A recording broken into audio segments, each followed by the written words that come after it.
Hey guys, I'm Tyler Kopstock and welcome to my channel. I represent Frontline Academy and I'm a student under Eduardo Teta Rios. I'm a full-time Jiu-Jitsu athlete and instructor, and I created this page to share my techniques, training, and Jiu-Jitsu journey with you. Feel free to like and subscribe, and welcome to the family. Us. Hey guys, welcome to another week here at the intermediate course, and today we're going to do some cool stuff from the close guard. Today using the lapel in the gi, but in the no gi we're going to do a totally different move. Okay, so this is perhaps one of my favorites back in the day as a blue belt, even as a purple belt. And so in this scenario, a lot of the times by the time the fight has come to this point, usually his lapel is loose already, or you might have to fight a little bit for it. Okay, so what I'm looking for here is one side lapel going under his arm here. Okay, and it might seem really easy to begin with, but like if you're showing your intentions too fast, like I'm really like holding it with both hands and looking at it, staring at it, how should I say, all the time, then most likely he's gonna just grab it, tuck it inside, and make it really hard for me, right? So I have to hide my intentions a little bit.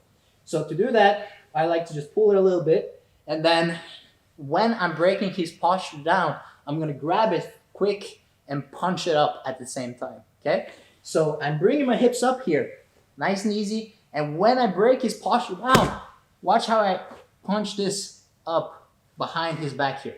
Okay, so what I'm looking to do now is to pass this lapel over to this other hand that's going beside his neck here. Okay, so I'm passing this lapel over, and I'm just grabbing pretty much at the end of the lapel, right on top of the patch here, the nice Rios patch.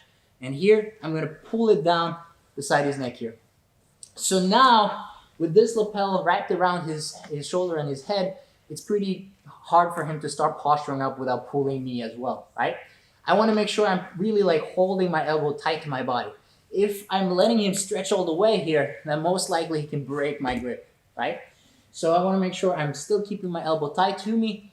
And what I'm looking for now is a little bit of an angle, okay? So like a cross collar choke angle, I want to put my hand inside here, okay? To do that, I want to make sure that I move my body to the side and then do it, okay? This gives me a little bit of a cool angle here to grab the lapel, and now I can start looking for the other lapel here, or the same lapel that's crossing over here, right?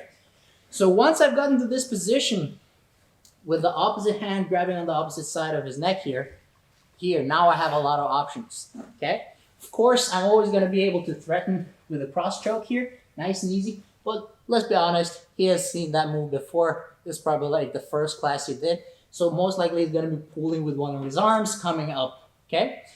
The first move we're going to do here is grabbing this arm on the same side as I'm attacking his neck here, okay? So when this happens, a lot of times he's just grabbing my arm here to start pulling it or breaking the grip, right? Now I can grab the fabric, like the sleeve here, 4 fingers in. I'm gonna really punch it over to the side here, right? Or at least keep it tight to my body when I'm gonna go for the armbar, okay? So here, on the same side, I'm gonna put my foot on his hip here. I'm gonna turn and chop down with my right leg here, okay? So now I can easily pass this other leg over his head, and now I have a nice armbar. But I also have a pretty nice choke. So if you have checked out the Kanto choke, this is pretty similar, but a little bit different. So because I'm holding this lapel here, right, I can now choke him by making him look down towards the floor here, okay? So by pulling this lapel and pushing with my leg, I can get a nice choke, okay? A little bit of a detail here is if he's looking in towards my knee, then suddenly I don't have the choke anymore. Of course, in that case scenario, you could always let go of the lapel and just go straight for the armbar, which is good enough, okay? So coming from this position, he's defending with this arm. I'm gonna grab his sleeve, put my foot on his hip, go for the armbar first, for example. Or let's say if I manage to put my leg here and make him look down to the floor, then I can go for the choke as well, okay? If not, just try to go for the armbar straight away, and there we have it, okay? So, just going from the start,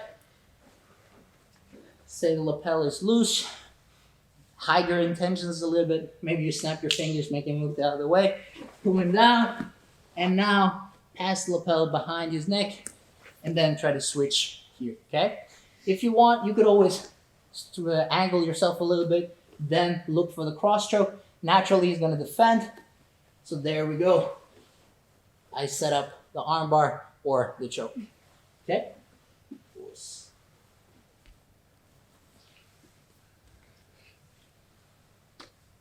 Okay guys, so we're gonna go a little bit further here, and we're gonna go into a little bit of a fancy arm triangle choke here.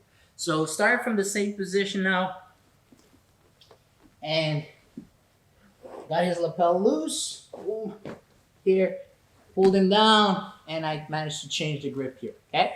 So it's coming from here, I know I have the armbar on this side, but what happens if the other arm comes in defense, okay? And sometimes, let's say I started trying to attack this one, but then he saw me trying to go for the armbar, so then he pulls that one back, and then he leads off with this arm instead, okay? So you can just go for the elbow here and pull the elbow over like this, that's fine.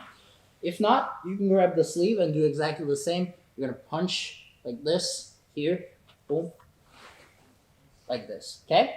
So now, because I have the lapel wrapped around his shoulder and his head here, I can now pull myself up, and basically I want to arm triangle him with the lapel here, okay?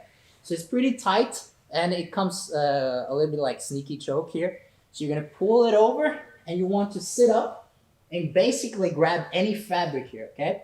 Now I'm gonna pull myself tight to his body by bringing this lapel even tighter to his neck here. So it's kind of, my wrist is doing the choking motion here, like this, and pulling at the same time as I'm bringing myself tight, okay? So here, grab it, and now he starts defending with the opposite hand, okay? So I grab the sleeve, pull it over, okay? Sit up, and then you can finish the choke from there. It's not that important what you grab with this hand. Let's just change the angle here. So, boom. Say I have this arm over. You could grab the belt if you reach that far, like if the guy's smaller than you or whatever. But if you could just grab pretty much any fabric as far as you reach, then that will be good enough to pull yourself up, okay? Keep in mind, my hand on the lapel is just doing half of the choke. The other side is because I'm pressing his shoulder into his neck, okay? So, one last time. There we go from here. So, pulling it over, sit up, and we have a choke. Thank you guys for watching. And as always, I hope you enjoyed it. Please like and subscribe. Hey guys, welcome to another week here at the intermediate class. And today we're going to do a special sweep. I love it because I learned it from watching Marcel Garcia and a lot of his matches. And yeah, there's a couple of new guys doing this move as well. But that's where I got it from as well. So super basic. We're going to go through the sweep and then a little bit of an armbar. But the gi version is going to be a little bit different this week, right? So if you want to check out a totally different technique, make sure to check out that one as well. So starting from the closed guard, right? And in the beginner's courses, I've been talking a lot about how to use my hips and bring his posture down, okay? So you could do the basic version where you just swim your hands on the inside and bring him low like this, okay? What I'm looking for here is a head and arm control. Nice and easy. I'm going to clasp my hands together. I always like to go for the gable grip. Of course, there is different possibilities. You could go C-clamp like this with the fingers like this, but gable grip is usually good enough, okay? If you want to be really picky about it, I try to keep this hand on the bottom here, okay? Reason being, I'm going to be pushing with this elbow here. So if I had the opposite, it's a little bit easier to lose the grip, okay? So I got his posture low, and I caught his head and his arm. Okay, what I'm going to do now is I'm going to swing this elbow over his head and push it into his neck. Okay, very important here is that I don't want his shoulder to go away. Okay, now I'm losing my possibilities. It's gonna be really hard for me to do any like sweeping from this place, right?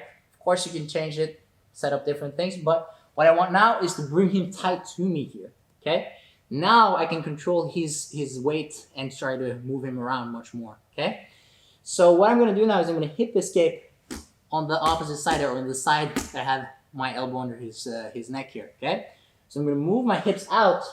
And now I can kick myself in the butt here to get the hook inside of his thigh, okay? So once I have this hook, now I have the leverage to start sweeping him, okay? But important, right? Keep him tight all the time when you're doing this. At no point do I want his weight to move backwards, okay? I want his weight on top of me, okay? So here, watch on the other side how my leg is gonna be blocking his knee or his leg from coming up and posting on the floor here, okay? So I'm gonna pull him tight to me, and now I'm scissoring my leg, so I'm kicking him with the inside leg on his thigh here. At the same time, I'm gonna use my elbow to push his neck up, okay? But when I'm pushing his neck, I'm still keeping his shoulder tight to me, okay? So a slow motion version, I can come up, go into the mount, okay? So, I break his posture, palm to palm, cable grip, bringing my hand, or my elbow, over and pushing into his neck here. I'm going to post my foot on the floor, hip escape a little bit out to the side, so I can get my foot on the inside of his thigh here, okay? Now, I'm going to kick or keep this leg right in front of his knee so I can block it, and now I'm going to push with my elbow up into his throat while I'm using my leg to scissor, okay? So here, whoop, and I can come up to mount, okay? A couple of things that I see a lot happening, especially if this is your first time doing this move. So we're gonna do it from this angle again. Is whoop, here, okay? So some guys are gonna feel it's really heavy, and usually it's because you're too far under him, okay? So from here, it's gonna be super heavy to move him around, but as soon as I move my hips out to the side here, watch how suddenly it's much easier to manipulate his weight and sweep him, okay? So sometimes your sweep is one hip escape away. So just make sure that you always, when you're here, you got your foot inside on the thigh, make sure that you're always a little bit on your side here so that when you use your legs here, you actually have some power, okay? Okay guys, so we're gonna go a little bit further here when Christian defends, and now he's gonna try to defend the sweep from the same position here, okay? So, same scenario, let's say I set up here, I even try to hip escape here, okay? And now what happens is he sees the sweep coming, so he's gonna move his head over to the other side here. Suddenly now, it's really hard for me to sweep him over to this side, okay? But I have this arm, and I can now start to attack this arm because he's giving me basically a nice setup here, okay? So what I'm gonna do now is gonna move my hips over to the other side here. So my hips were looking this way, but now I'm gonna go and turn and look the other way here, okay? So I do have a razor armbar here. I really love this one as well. But today we're gonna make it simple and just go for the rolling armbar straight away, okay? This is also perfect, especially if you lose the wrist or it slips onto your belly here, you can still continue going for the rolling armbar, okay? So in this scenario here, I'm just gonna bring this knee really far up, okay? So I'm gonna let my foot kind of hook behind his head as I'm bringing my knee to the floor here, okay? So we have done similar techniques earlier in this channel here. So I'm gonna push my knee to the floor, hook the back of his head, still keeping his arm straight here. And now I'm just gonna keep going. And the thing is, if he tries to stop here, I can still finish the armbar from the belly down kind of position here. But most likely, and this happens like 99% of the time, he's gonna roll, and here I turn. I have a couple of ways to finish the armbar, right? The basic one where I just keep my heels over to the other side. I have his wrist and I can push up, or I can even hook behind his head, chop with the leg over, and finish from here as well, okay? So, head on control. Let's say I try to go for the sweep. I lost it, okay? So I'm gonna move my hips over to the other side, here. Now, I try to maybe go for the razor, but I lost his wrist. But now I'm gonna move this knee up, here, make him spin, and there we go. I have the armbar here, okay? If you want, you can explore a little bit on how you want to set up your legs, okay? So, one more time here. Whoa.